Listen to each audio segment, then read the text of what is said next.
wabarakatuh.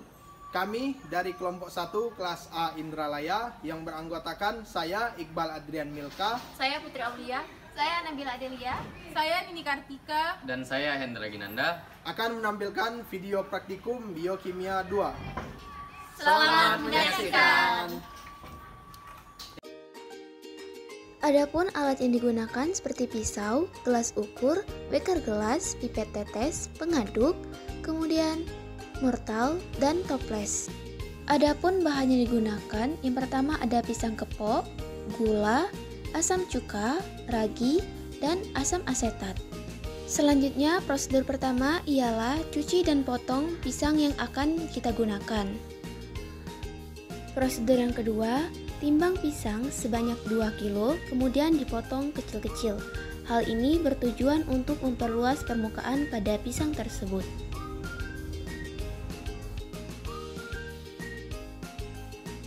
Proses selanjutnya melakukan sterilisasi wadah. Sterilisasi wadah berguna untuk membunuh mikroorganisme seperti bakteri, jamur, dan ragi yang dapat mencemari cuka dan membuatnya rusak. Mikroorganisme ini dapat menghasilkan rasa yang tidak enak, bau busuk, dan bahkan membahayakan kesehatan. Cuka pisang memiliki pH rendah sekitar 2-3, yang ideal untuk pertumbuhan beberapa jenis mikroorganisme. Sterilisasi membantu untuk menciptakan lingkungan yang lebih steril dan aman untuk fermentasi cuka tersebut. Proses selanjutnya melakukan penimbangan gula sebanyak 16,8 gram. Proses selanjutnya ialah penambahan air sebanyak 25 ml. Selanjutnya, proses pengadukan gula dan air. Gula merupakan sumber makanan bagi bakteri asam asetat yang bertanggung jawab pada proses fermentasi cuka. Penambahan gula meningkatkan kadar gula dalam larutan pisang sehingga bakteri asam asetat dapat berkembang biak dengan optimal dan menghasilkan asam cuka. Rasio air dan gula yang tepat penting untuk menghasilkan cuka dengan rasa dan keasaman yang seimbang. Terlalu banyak air akan menghasilkan cuka yang terlalu encer dan asamnya rendah.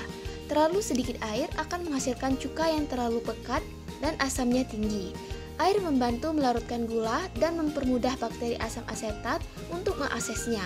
Hal ini mempercepat proses fermentasi dan menghasilkan cuka dalam waktu yang lebih singkat. Air membantu menjaga keseimbangan pH larutan selama proses fermentasi. pH yang ideal untuk fermentasi cuka adalah sekitar 2-3. Jika pH terlalu tinggi, maka bakteri asam asetat tidak dapat berkembang biak dengan optimal. Proses selanjutnya ialah penambahan asam asetat. Asam asetat dapat mempercepat proses fermentasi dengan menyediakan sumber makanan langsung bagi bakteri asam asetat. Bakteri asam asetat dapat langsung menggunakan asam asetat untuk menghasilkan asam asetat lebih banyak sehingga proses fermentasi menjadi lebih cepat. Penambahan asam asetat dapat meningkatkan kadar asam cuka secara langsung. Hal ini dapat membantu mencapai ketingkatan keasaman yang diinginkan lebih cepat, terutama jika menggunakan pisang dengan kadar gula yang rendah.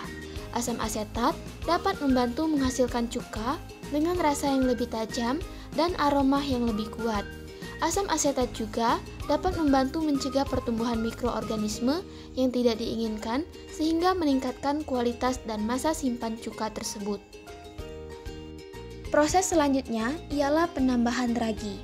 Ragi mengandung enzim yang dapat mengubah gula menjadi alkohol. Alkohol ini kemudian diubah menjadi asam asetat oleh bakteri asam asetat dalam proses fermentasi cuka. Penambahan ragi dapat meningkatkan kadar asam cuka secara tidak langsung. Ragi menghasilkan beberapa senyawa rasa dan aroma selama proses fermentasi yang dapat meningkatkan kualitas cuka tersebut. Tahap selanjutnya ialah proses fermentasi selama 15 hari. Fermentasi ini ialah proses penguraian gula oleh organisme seperti bakteri dan ragi. Dalam pembuatan asam cuka pisang, bakteri asam asetat digunakan untuk mengubah gula dalam pisang menjadi asam asetat. Fermentasi dapat meningkatkan kadar asam cuka secara signifikan. Baiklah, sekian dari kelompok 1A. Terima kasih dan sampai jumpa di video praktikum selanjutnya.